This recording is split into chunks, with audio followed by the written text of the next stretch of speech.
Hello and welcome to the second topic of Daily Scan. In this video, we will be talking about Delhi ने जो recently steps लिया है deemed forest को identify करने का और डिमार्केट करने का। इसी वीडियो के जरिए अपन ये भी समझेंगे कि इंडिया में फॉरेस्ट किसे कहा जाता है और फॉरेस्ट को लेकर इतना कॉम्प्लेक्स डेफिनेशन क्यों है कि अभी तक एक uniform definition of forest India में अराइव नहीं हो पाया है। ऐसा न्यूज में इसलिए है क्योंकि डीम्ड फॉरेस्ट आप देखोगे अभी रिसेंटली दिल्ली गवर्नमेंट ने 1000 हेक्टेयर ऑफ डीम्ड फॉरेस्ट को डिमार्केट कर दिया है ऑन ग्राउंड और 1000 और हेक्टेयर को आइडेंटिफाई कर दिया है।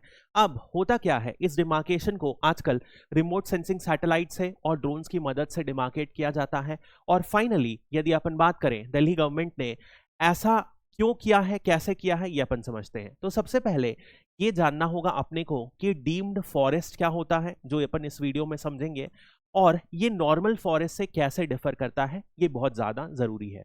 इसी तरह की के एक और न्यूज आई थी पिछले मंथ। उनका कहना था कि उत्तराखंड में डीम्ड फॉरेस्ट जो कि प्राइवेट प्रॉपर्टी में है, उन सारे फॉरेस्ट में क्या किया है, फॉरेस्ट कंजर्वेशन एक्ट के जो प्रोविजंस हैं डाइवर्शन के, उन्हें डाइल्यूट कर दिया गया है। तो ये सब जितने भी न्यूज पढ़ रहे हैं अपन, उससे एक बात क्लियर हो रही है कि डीम्ड फॉरेस्ट जो है एक सेपरेट क्लास ऑफ फॉरेस्ट है इंडिया में।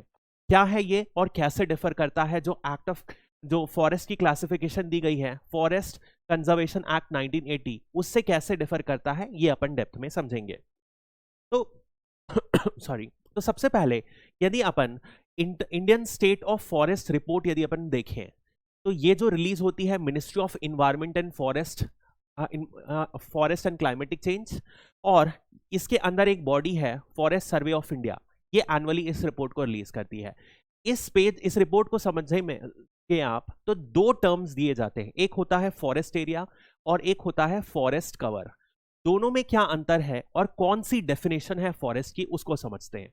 तो फॉरेस्ट एरिया क्या होता है, सिंपल, एक ऐसा एरिया जो सरकारी रिकॉर्ड में फॉरेस्ट की तरह दर्ज हो, यानी कि ऑन पेपर ये फॉरेस्ट हो। अब ऑन पेपर फॉरेस्ट है यानी कि इसमें कितने पेड़ हैं, क्या वो जंगल है, क्या वो बंजर इलाका है, डेजर्ट है, उससे कोई भी मतलब नहीं है। Simple and simple, government record में जो एरिया को फॉरेस्ट रजिस्टर्ड है, चाहे वो रेवेन्यू रिकॉर्ड हो या फॉरेस्ट डिपार्टमेंट के रिकॉर्ड हो, उसे कहा जाता है फॉरेस्ट एरिया। फॉरेस्ट एरिया मतलब कि रिकॉर्डेड फॉरेस्ट एरिया आप बोल सकते हो। इसके अंदर रिकॉर्ड किया जा सकता है, ये इंडियन फॉरेस्ट एक्ट 1927 है। उसके अंदर 3 मेजर क्लासिफिकेशन ऑफ फॉरेस्ट हैं। सबसे पहले रिजर्व्ड फॉरेस्ट, दूसरा है प्रोटेक्टेड फॉरेस्ट एंड तीसरा है अनक्लास्ड फॉरेस्ट या कोई भी क्लासिफाइड में नहीं है।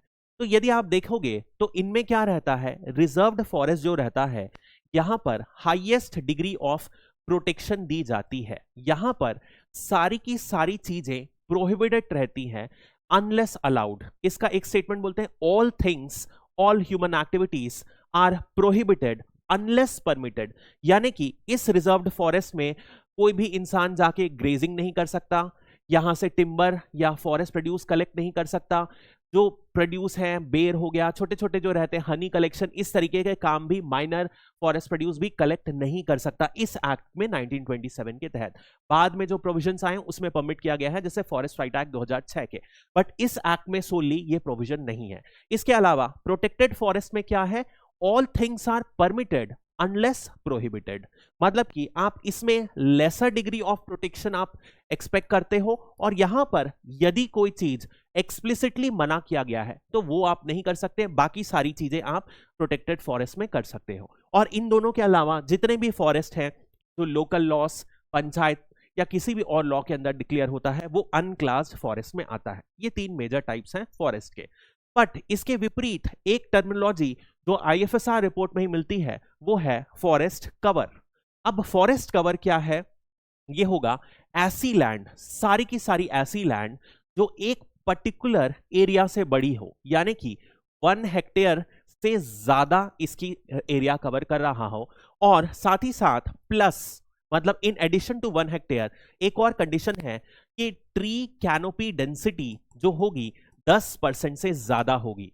ट्री कैनोपी डेंसिटी क्या होती है, जैसे एक पेड़ है तो दिस इज द वेजिटेशन ज्यादा लंबा फैलती है, तो ये कितना चौड़ा है, y, suppose we consider this y to the part जो ग्राउंड पे है x, y by x should be greater than 10%. This is the basic criteria, यानी कि 1 हेक्टेयर से बड़ी लैंड हो और दूसरी बात वहां पर 10% से ज्यादा कैनोपी डेंसिटी हो. आसान भाषा में ये क्वेश्चन डायरेक्टली पूछा गया है किसी प्री में, आई थिंक यूपीपीएससी में ही पूछा गया, I am not very sure, but ये पूछा गया है. सो इस डेफिनेशन से आप रूबरू रहिएगा. So this is the basic definition, यानी कि मेजर अंतर अपन देखें जहां पर फॉरेस्ट एरिया क्या है, सिर्फ और सिर्फ गवर्नमेंट रिकॉर्ड की बात करता है. वहीं पर यदि अपन फॉरेस्ट कवर की बात करें तो ये ट्री कितनी है उसके ऊपर डिफाइन करता है. अब सवाल ये उठता है, फॉरेस्ट एरिया, फॉरेस्ट कवर, कौन सी डेफिनेशन है फॉरेस्ट की जो अपन सिंपल बोले फॉरेस्ट, तो कौन सी डेफिनेशन इंक्लूड की जाएगी? क्योंकि आप समझ सकते हो फॉरेस्ट एरिया यानी कि सरकारी रिकॉर्ड में बहुत बार ऐसे एरिया हैं जहां पर 100 साल पहले फॉरेस्ट हुआ करते थे, बट आज की डेट में इतनी डिफॉरेस्टेशन हो गई है कि वहां पेड़ नहीं बचा है. वहीं पर लेट अस से मेरा एक फार्म हाउस है 5 हेक्टेयर का. उस फार्म हाउस में बहुत इंटेंस मैंने पेड़ लगाए हुए हैं, बड़े बड़े पेड़ लगाए हैं शीशम के, सागवान के, तो वो फॉरेस्ट की डेफिनेशन के अंदर आ जाएगा. This is the basic difference and इस वजह से कंफ्यूजन क्रिएट होता है. तो ऐसे एरिया जो एक्चुअली फॉरेस्ट हो वो फॉरेस्ट कवर में आ जाएगा, यदि वो फॉरेस्ट एरिया में नहीं हो. ये एक एम्बिग्विटी क्रिएट करता है और इसी से आता है कॉन्सेप्ट ऑफ डीम्ड फॉरेस्ट. तो यदि अपन देखें ऐसा इसलिए फॉरेस्ट की डेफिनेशन कोई भी नहीं है, तो ये मैटर गया सुप्रीम कोर्ट में. सुप्रीम कोर्ट में 1996 में, लेट 1990s में एक केस किया गया जिसे बोला जाता है गोदावरम केस. इस गोदावरम केस में बोला गया कि फॉरेस्ट की डेफिनेशन क्या है, किस एरिया को अपन फॉरेस्ट कंस्टिट्यूट करें, और यहां से आता है डेफिनेशन ऑफ डीम्ड फॉरेस्ट जो सुप्रीम कोर्ट ने एक्सेप्ट किया. यदि कोई भी इंडियन जो फॉरेस्ट सर्विस का IFOS का एग्जाम या इंटरव्यू देगा, अभी शायद रिजल्ट आने वाला होगा, उस इंटरव्यू में ये डेफिनेशन आपको जरूर पता होनी चाहिए. मैंने खुद एक बार दिया है और डायरेक्टली मुझे इसका क्वेश्चन पूछा गया था. I was in Satyavati ma'am's board और उन्होंने मुझे इसका क्वेश्चन पूछा था. तो बहुत बार होता है ऐसा क्वेश्चन आपसे पूछा जाए. अब यदि अपन देखें क्या होता है डीम्ड फॉरेस्ट, तो उस क्लासिफिकेशन को अपन समझते हैं. अब सुप्रीम कोर्ट ने क्या किया, सुप्रीम कोर्ट ने कुछ नहीं किया, उठाया और बोला कि हम क्या करेंगे, फॉरेस्ट को ऐसे डिफाइन करेंगे जैसे सिंपल डिक्शनरी में डिफाइन किया गया है, यानी कि मेजर एरिया होना चाहिए और उसमें ग्रीनरी होनी चाहिए, पेड़ पौधे होने चाहिए. इस तरीके की कुछ डेफिनेशन दी गई और फिर सुप्रीम कोर्ट ने बोला अब हम अलाउ करते हैं सारे स्टेट्स को अपने अपने तौर तरीके पर डीम्ड फॉरेस्ट को डिफाइन कर लो. इस तरीके की बात गोदावरम जजमेंट में कही गई. तो फाइनली यदि आप दिल्ली का देखोगे जजमेंट, दिल्ली की जो डेफिनेशन है डीम्ड फॉरेस्ट की, तो वो उसी तरीके से है जो अपन ने फॉरेस्ट कवर की अभी पढ़ी. इसी वजह से सारे स्टेट के ऊपर डिफाइन कर दिया गया कि आप क्या कैसे डिफाइन करना चाह रहे हो. अब इस डेफिनेशन से एक बात क्लियर हो गई कि फॉरेस्ट वो भी आएगा. ट्रेडिशनली यदि आप देखोगे फॉरेस्ट की डेफिनेशन इसके बाद से हो गई फॉरेस्ट कवर की, यानी कि वो एरिया भी फॉरेस्ट में आएगा जो सबसे पहले रिकॉर्डेड आया. ये तो आएगा ही जो सरकारी रिकॉर्ड में है, वो तो फॉरेस्ट है ही, बट ऐसे एरिया भी फॉरेस्ट कंसिडर किए जाएंगे जो 1 हेक्टेयर से बड़े हो प्लस उसमें कैनोपी डेंसिटी 10% से ज्यादा हो. इन एरिया में भी फॉरेस्ट का जो इन लॉस लगेंगे सरकार के अप्लाइड होंगे. अब ये इसलिए इंपॉर्टेंट है क्योंकि आप समझो जब भी फॉरेस्ट एरिया को क्लासिफाई कर दिया जाता है तब आप उसे नॉन फॉरेस्ट पर्पस के लिए यूज नहीं कर सकते. यदि आपको नॉन फॉरेस्ट पर्पस के लिए यूज करना है तो आपको एक डाइवर्शन सर्टिफिकेट लेनी पड़ती है. ये डाइवर्शन सर्टिफिकेट स्टेट गवर्नमेंट के भी हाथ में नहीं होता, सिर्फ और सिर्फ सेंट्रल गवर्नमेंट का ही जो मिनिस्ट्री ऑफ एनवायरमेंट फॉरेस्ट है वो देता है, यानी कि सेंट्रल गवर्नमेंट परमिशन देता है. इसी वजह से फॉरेस्ट क्या है उसकी डेफिनेशन बहुत इंपॉर्टेंट है. यदि एक प्राइवेट लैंड भी जो सिग्निफिकेंटली बड़ी है और उसमें ट्री का प्रेजेंस है तो सरकार, सेंट्रल गवर्नमेंट उसमें नॉर्म्स लगा सकता है under the forest conservation act of 1980.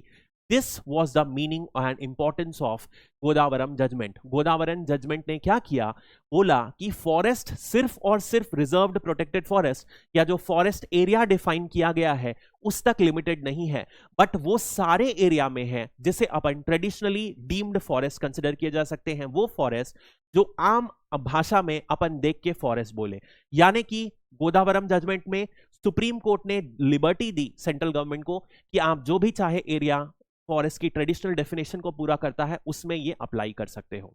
This is the basic idea of Godavarman judgment. अब इसीलिए यदि आप देखोगे इंपॉर्टेंट क्या है, इंपॉर्टेंट है कि deemed forest is almost equivalent, ये आज की डेट में इक्वलेंट है फॉरेस्ट का। इसी वजह से जरूरत क्या है, इनके ऊपर जो भी प्रॉपर रेगुलेशन है, जैसे कि अभी अपन ने देखा फॉरेस्ट कंजर्वेशन एक्ट, ये डाइल्यूट ना किया जाए जैसे उत्तराखंड जैसे स्टेट्स में किए जा रहे हैं। That is the essence of this topic. अब यदि अपन बात करें फॉरेस्ट की, तो यहाँ पे प्रेजेंटली 25% ऑफ इंडियाज फॉरेस्ट जो है किसी ना किसी से फॉरेस्ट के अंदर आ जाते हैं।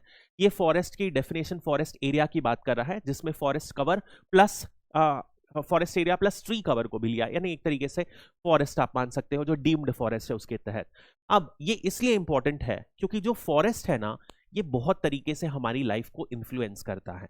इस वजह से चाहे वो इंडस्ट्री हो, चाहे वो वहां के लोकल ड्वेलर्स हो, सबकी लाइफ को किसी ना किसी तरीके से इंपैक्ट करता है। Apart from the economic advantages, there are environmental advantages और बहुत सारे अदर एडवांटेजेस तो है ही, वो अपन जानते ही हैं।